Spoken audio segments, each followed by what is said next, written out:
Muy buenos días, bienvenidos a 30 Minutos, a la Televisión Canaria. Muchas gracias por acompañarnos un día más.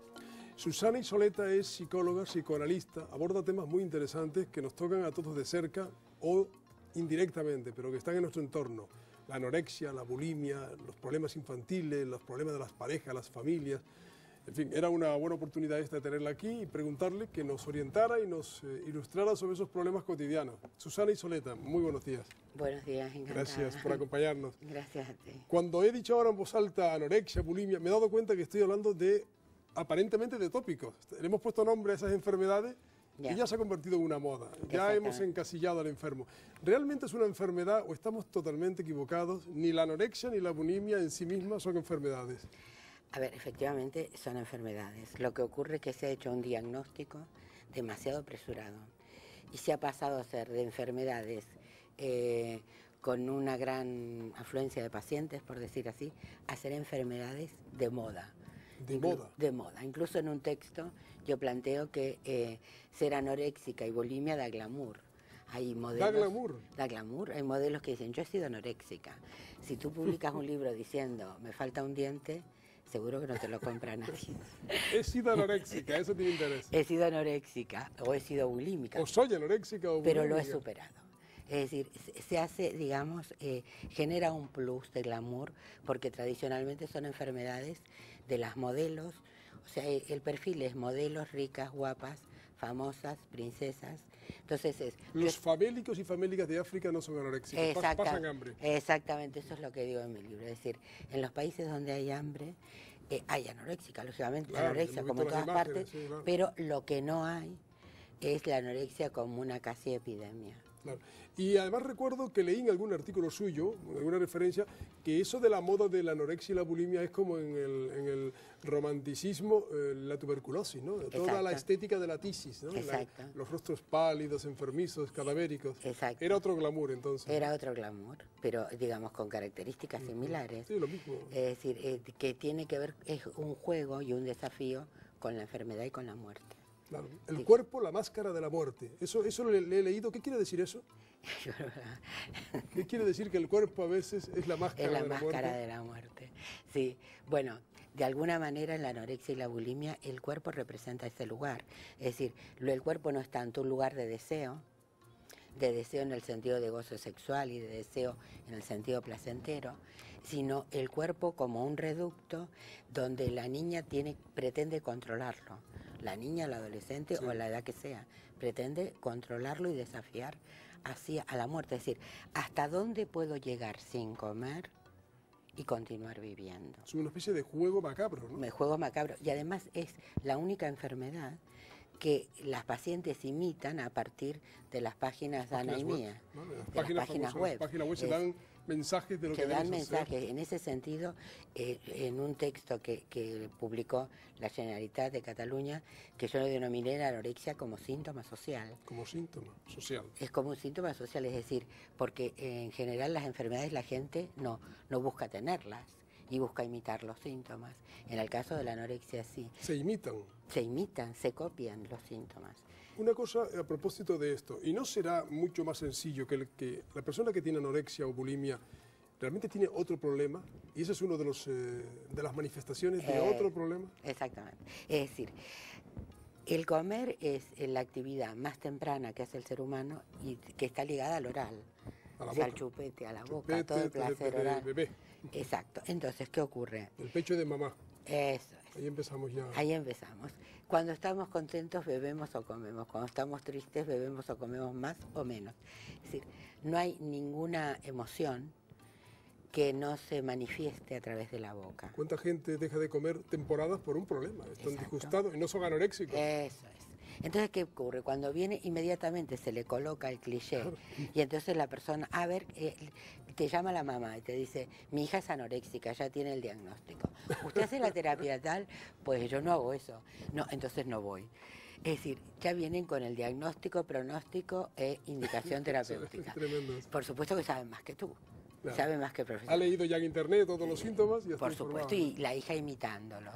Y en cambio, si podemos ver que la comida está siendo un síntoma de otro malestar, de entre la hija y la madre, entre la hija y el novio, lo que fuere, quitamos el cliché y vemos lo que hay. El problema que está debajo. Exacto. Que esa es la labor de usted, de los psicoanalistas y psicólogos. ¿Y por qué no hay tantos anoréxicos y bulímicos? Varones. Varones. Porque los chicos lo que hacen es drogarse más. Drogarse. Claro, es decir, hay un trabajo de una psicoanalista italiana que trabaja sobre todo el tema de los jóvenes desde un punto de vista sistémico, de la terapia familiar, que ve que hay una equivalencia entre casos de anorexia en niñas, en chicas, y los casos de adicción en varones. Digamos que pasa también por la boca. ¿Y a qué conclusión llega respecto a mujer-hombre? ¿Por qué las mujeres son anoréxicas, los hombres no lo son o lo son menos? Bueno, porque el tema del cuerpo ocupa un lugar distinto. O sea, el hombre al drogarse hace a su vez un acto antisocial. Claro, no necesita a lo mejor manifestarlo mediante el ayuno, no, sino mediante una droga X, claro, tiene otro criterio. pero que también tiene un sentido autodestructivo que pasa por el cuerpo. Al final hay un problema debajo, claro, hay que escarbar. Claro, y entonces lo que yo planteo en un trabajo que la anorexia y la bulimia, de la misma manera que la drogadicción, pueden ser ritos de paso fallidos de acceso a la pubertad. O sea, está justo cuando estamos pasando hacia la pubertad que hay una crisis tremenda, ¿no? Exacto. Se cometen estos deslices. Exacto, que son la época que los chicos pueden entrar en las bandas, en la violencia, en las adicciones de cualquier tipo, es decir, es un momento crucial. ¿Cómo lo ha llamado? Crisis de paso fallido. Ritos de paso fallidos. Sí, hacia la pubertad. Exacto. Sí, en las sociedades más primitivas, entre comillas, hay ritos de paso socialmente consensuados para pasar de un punto al otro de la vida. O sea, el niño pasa a ser el cazador que el papá le enseña, punto. Nosotros no tenemos esos ritos de paso. Nuestros ritos eran los 18 años, la fiesta. Las fiestas, claro, ir de juego o la mili, o la primera vez. Salir con la chica o salir con el chico. Claro. Ya comienzan a hacer ritos de... O el primer trabajo. Ahora, ¿qué pasa? Con lo cambiante de la sociedad, esos ritos de paso son ineficaces. Porque además, por la inestabilidad del trabajo, por la inestabilidad de un montón de instituciones. Entonces los chicos necesitan inventarse ritos de paso. Por eso ahora se marcan tanto el cuerpo, se ponen piercing, porque el rito de paso siempre implica de una manera u otra al cuerpo. Antes se usaba mucho lo de fumar, que ahora está mal visto. Claro. Y eso era un síntoma de eso, un rito de paso. Perfecto, claro. Ahora ya fumar está mal visto y claro, es lógico, es malo para la salud. Claro.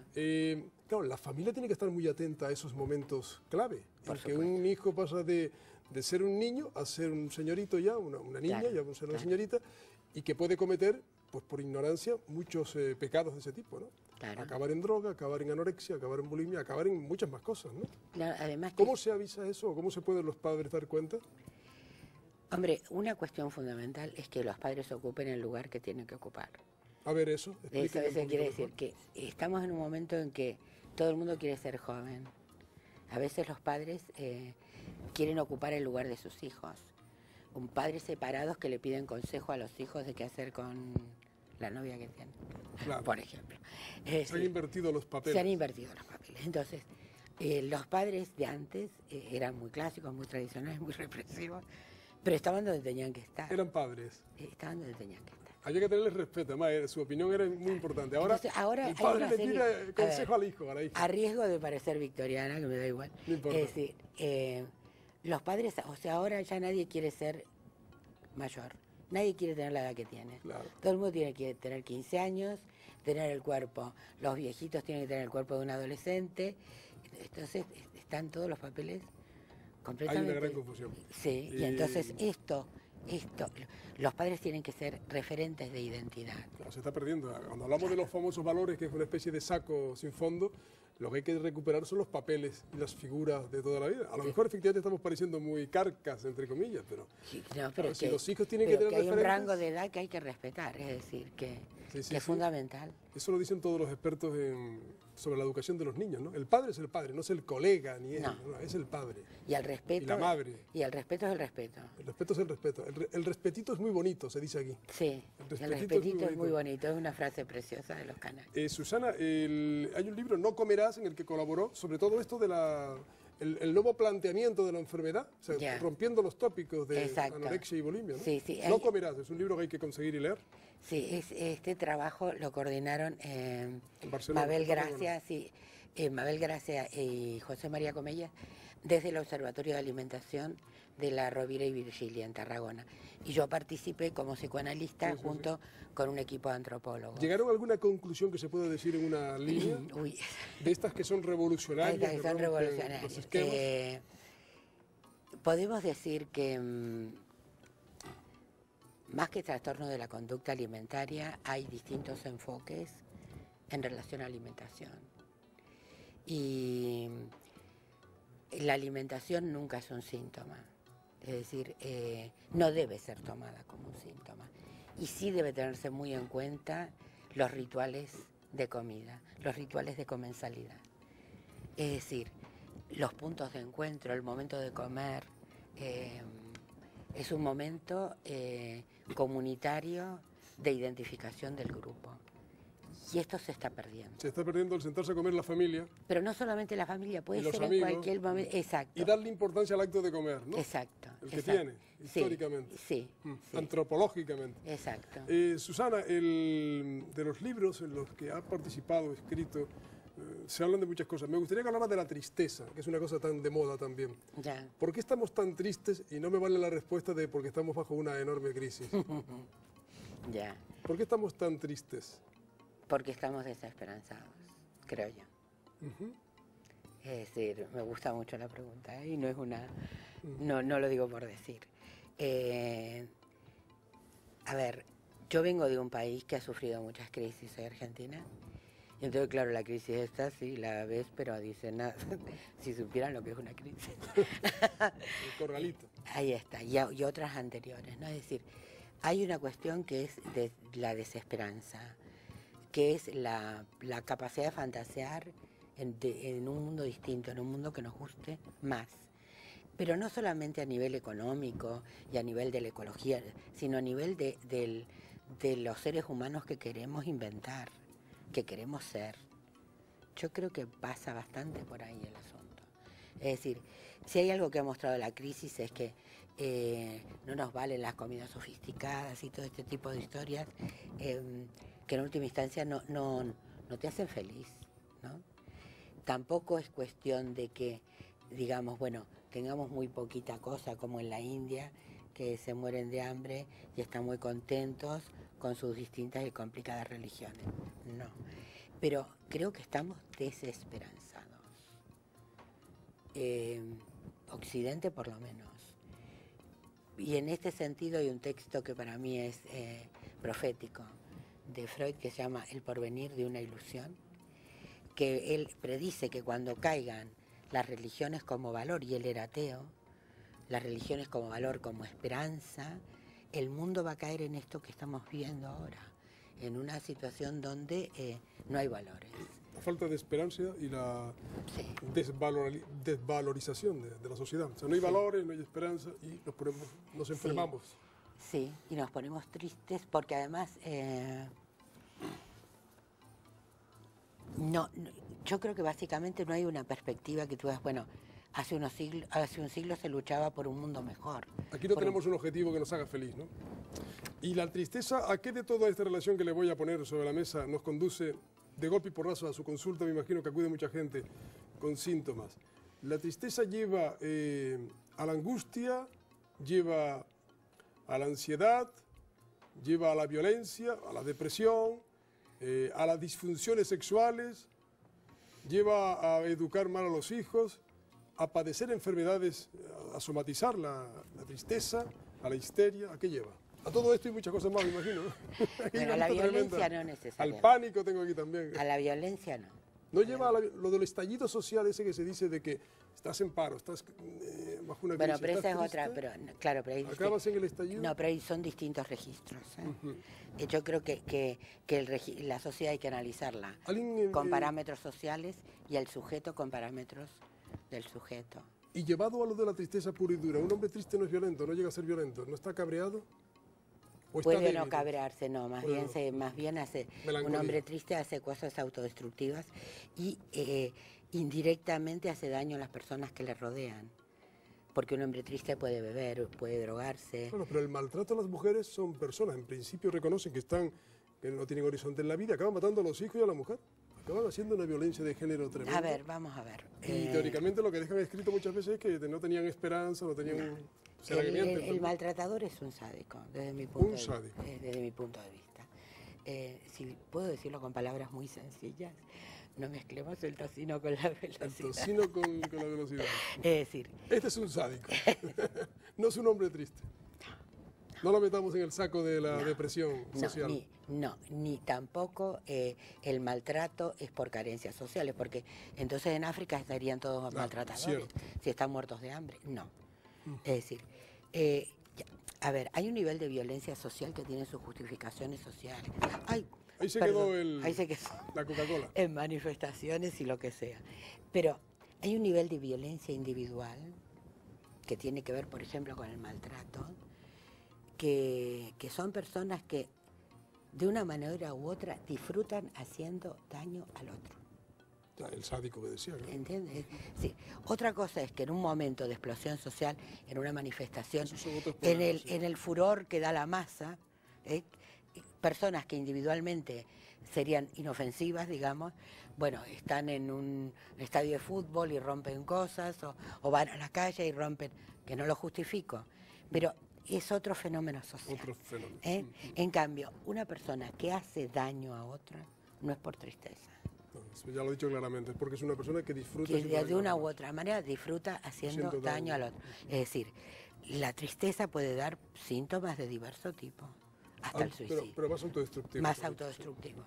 Estamos hablando de la salud mental. Usted ha dado incluso cursos para profesionales de la psiquiatría, el Servicio Canario de Salud, para darle herramientas para abordar el tema de la salud mental. ¿Sigue valiendo la declaración aquella afirmación de Freud, que tener salud mental creo que era tener capacidad para amar y para trabajar? ¿Eso sigue sirviendo o no se está sano solo porque se pueda amar, se sepa trabajar? Lo que él pretendía decir, creo yo, es que la normalidad no es un fenómeno estadístico, como antes, como de diversas otras escuelas fijan, como que lo normal es lo que hace la mayoría de la gente, sino que cualquier persona con capacidad de amar y trabajar tiene salud mental. Ahora, eso no quita que puede tener diversos síntomas. Sanos no somos nadie para Freud. Sanos no somos nadie para Freud. No. ¿Y para usted? Tampoco. También estoy de acuerdo con él. No somos, ninguna persona es sana. No, o sea, el que no tiene fobia tiene ideas obsesivas y el que no tiene temores hipocondríacos. ¿Y es sano no estar sano? Es sano no estar sano. Todos cojeamos un poco. Porque aquel que dice yo no tengo nada, ojito con ese, peligroso que hay un psicópata al otro día dice soy Napoleón, o mi vecino me quiere perjudicar. Y ahora que le he mencionado lo de los psicópatas, que dicen que son difíciles de percibir socialmente, hay muchos psicópatas en la sociedad, he leído incluso estadísticas que hablan de centenares de miles de personas aparentemente normales que son psicópatas, capaces de acabar con otra persona sin sentir escrúpulos. A ver. ¿Ha estudiado ese tema? Lo que pasa es que ese tipo de pacientes evidentemente no acude a consulta. Claro, no acude. Este es el tema. Se sienten que están sanos, esos creen que están sanos absolutamente, ¿no? No tienen el menor sentimiento de culpa ni angustia, que es lo que lleva a determinar a los pacientes a consultar, a demandar ayuda. Es decir, y en muchos casos cuando este tipo de personas se las aborda en prisiones, creo que muchas veces dicen lo que el terapeuta quiere escuchar. Son listos, inteligentes. Lo que el terapeuta para quiere despistar escuchar. O sea, claro, es decir, se pueden hacer como una máscara como sí, ¿no? Incluso aparentar que están contritos y avergonzados. Y mostrar, claro. Arrepentimiento. Y mostrar, claro, ese pura estrategia, ¿no? Para exactamente. Salvar el escollo. Exactamente. Pero qué lío, ¿no? Lo de saber que estamos conviviendo con gente que tiene ese problema, ser psicópata, que puede en cualquier momento cometer una locura y que no se detecta. A ver, no hay que tener tanto miedo a las personas. También. A ver, yo di una conferencia hace un tiempo que el miedo es el mejor instrumento de control social. El que nos imponen. Nos meten miedo con la gripe A que no sirvió para nada, porque al final era la gripe aviar. Bueno, entonces, ahora nos puede meter miedo con los psicópatas. O sea, siempre... Claro, pero es que ve uno los actos terroristas, del colegio de Toulouse, va y mata y Ya. fríamente y no tiene inconveniente. Ya, no, bueno, pero lo que pasa El es de la que... isla de Ushuaia, en Noruega. Claro, o Tremendo sea, lo que hizo también. hay determinadas... Países desarrollados. Claro, pero hay determinadas ideologías. El fanatismo es caldo de cultivo para Sí, este tipo sí, de personas. Los extremismos, ¿no? Exacto. Los Y xenofobias. cuando hablábamos antes de los ritos de paso adolescentes, es en la adolescencia es el momento en que pueden ser captados. Ahí los que pueden captar. Claro. Los pueden captar porque los chicos necesitan referentes, necesitan ideales, valores. Entonces, hay gente que está perdida, aquí le presentan un ideal y digamos, y el islamismo fanático que se muestra como víctima, es decir, el victimismo es lo peor que puede haber como ideología, porque el victimista siempre, con la excusa del victimismo, luego se venga del otro. Claro, la venganza. Se siente con el derecho odio. a vengarse. Y dígame una cosa, Sí. a propósito de esto, que es un tema tan apasionante que nos lleva también de nuevo a la educación, y la cantidad de jóvenes, niños, adolescentes que juegan a matar, y que lo estamos viendo en el caso de Marta del Castillo, en fin, que lo vemos a diario, esos jóvenes que incluso no tienen, que juegan y también, no digo disfrutan, pero saben que van a cumplir una pena en un centro de reclusión, se lo toman muy a la ligera, o sea, que no son conscientes de lo que han hecho y son adolescentes. Usted ha estudiado, me consta, ese tema. Sí, escribí un artículo sobre esto. Es decir, yo en el artículo ponía, no les quiero poner un... Sí, no se mojaba al final y bueno, no sé, porque es que a veces el diagnóstico psicopatológico puede servir para justificar. Y Freud decía una cosa, los canallas no son analizables. Los canallas no son analizables. No hay diagnóstico para esos personajes. Claro, es decir...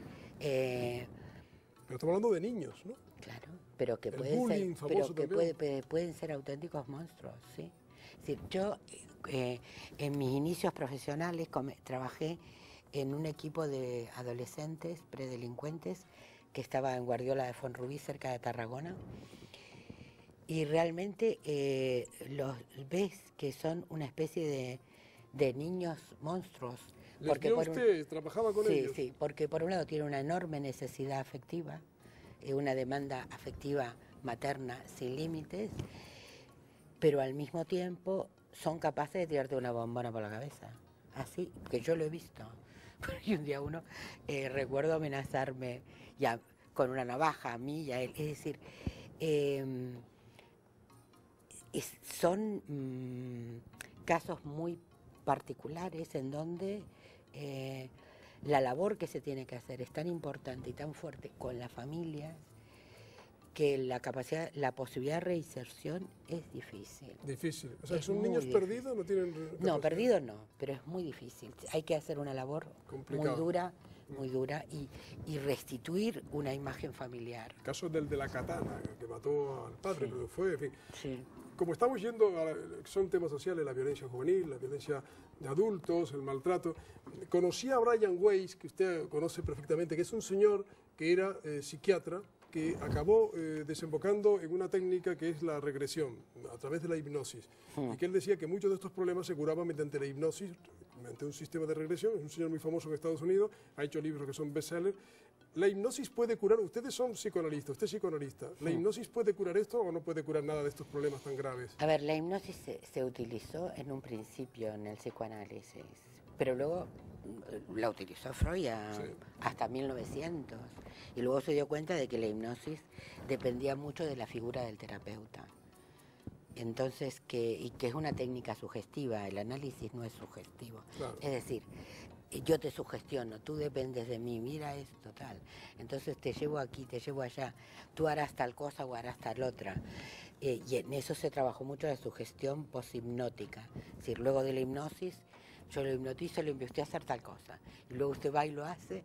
¿Y por qué lo has hecho? Ah, no sé. Yo sí lo sé, que lo he enviado.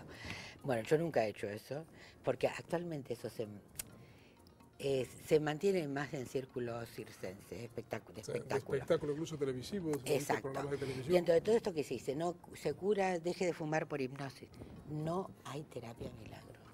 Puede haber resultados efectivos, pero son muy subjetivos. Exacto, no hay terapia milagro. En la terapia el sujeto voluntariamente se tiene que comprometer. conscientemente comprometer. Digamos, que puede haber regresiones, lo dudo.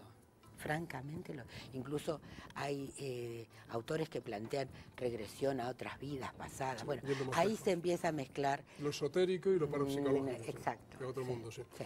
Y dígame una cosa, estamos terminando un poco la entrevista por desembocar en el tema estrella, que es la sexualidad, que diría Freud, ¿no? Los talleres de masturbación que hicieron en su momento en Extremadura le llevaron a usted a pronunciarse. ¿Qué le parecen?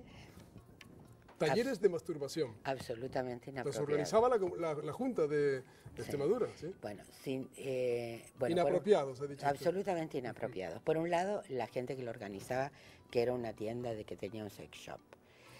Bueno, y por otro lado, que ningún profesional de la salud tiene que intervenir con su mirada en la sexualidad infantil o adolescente.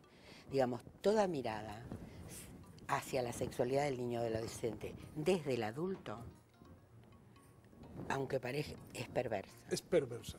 Estamos también rozando la pedofilia, rozando... Exacto, es decir, son los niños entre sí los que tienen que jugar con sus cuerpos. Y el adulto lo que tiene que hacer es poner límites, mirar, estar atento, ¿no? Es decir, no prohibir con miedo, sino estar atento. ¿Y la masturbación es buena para determinadas edades para iniciarse en la sexualidad o no? ¿Qué se debe, como padre, qué se debe decir? A ver, los chicos no necesitan que los padres... el deseo sexual nace. Claro, pero un hijo puede tener la sensación de que eso es malo, porque haya oído decir que eso es pecado, en fin, claro, no. Todas estas cosas, ¿no? Entonces... lo acaba consultando al padre o a un amigo o a alguien, ¿no? Y entonces el padre le dice que eso es natural. Lo que pasa es que lo que tiene que resguardar que no tenga actitudes exhibicionistas. Claro, Hay un es decir, ahí. exactamente. O sea, es como mirar con ojos, mirar con cuidado, qué es lo que hace el chaval o la muchacha.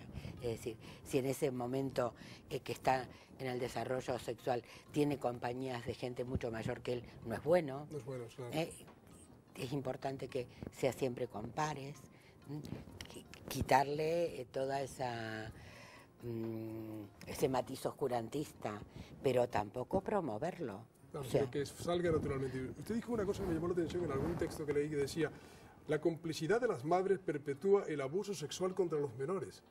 Que las madres pueden ser cómplices. A ver, en muchos casos donde hay abuso sexual de los padres hacia las niñas o los niños, suele haber una complicidad de las madres. Exacto. Es decir, las madres muchas veces por evitar conflictos con el padre se callan. Qué fuerte eso, ¿no?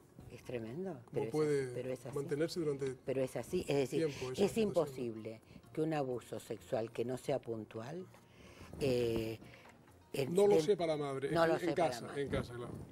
No lo sepa, no lo intuya, o puede saberlo y negarlo, pero evidentemente algo sabe que ocurre, porque además, aunque no lo vea directamente, tiene que ver alguna manifestación en el niño o en la niña que le llame la atención. Y si los que nos están viendo y la están escuchando ustedes dicen, sí, muy bien, pero yo no voy al psicólogo o a la psicóloga o a la psicoanalista porque quien más sabe de mí soy yo. ¿Cómo va a saber otra persona más de mí, de mis problemas, si yo ya me conozco bien? En parte es verdad. Lo que pasa es que, cuando uno va al médico, el que más sabe lo que siente uno es uno. Ahora, el que tiene la teoría de por qué le pasa eso es el médico. Y el que tiene la teoría de por qué le pasa eso es el psicoanalista. Y el psicoanalista, uno llega hasta el diván y dice, bueno, estoy aquí en manos de una persona. ¿Qué es lo que le hace durante el proceso de atención? ¿Cuánto suele durar el tratamiento, la terapia de un enfermo en su consulta? No necesariamente es diván, Digo, por mantener un poco la estética. La estética analítica es con diván. Pero a ver, vamos a ver. ¿Usted tiene el diván en la consulta o ya sí, por supuesto que tengo el diván. Pero el psicoanálisis es una teoría acerca del sujeto.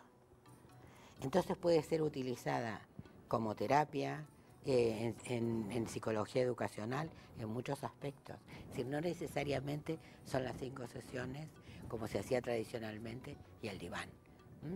Entonces, uno puede hacer un abordaje puntual o una indicación en una situación de crisis familiar o en una situación de conflicto con un niño, es decir, es una teoría acerca del sujeto. También es una técnica, Pero la técnica hay que utilizarla, puede ser un tratamiento de tanto de un mes como un año o muchos años, depende. ¿O de un día?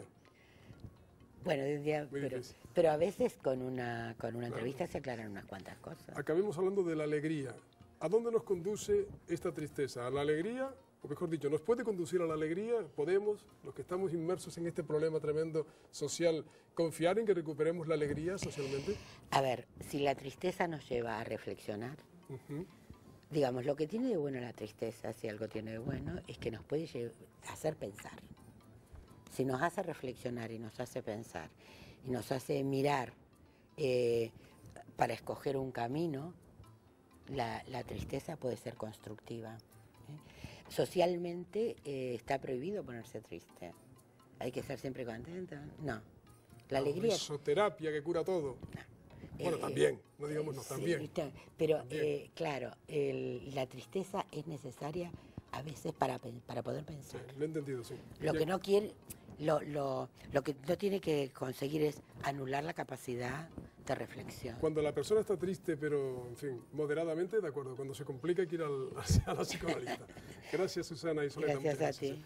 Es una investigadora, es una psicoanalista a caballo de Barcelona y de Canarias. Y le agradecemos que haya estado con nosotros. Gracias a ustedes también por acompañarnos. Sigan en la compañía de la Televisión Canaria.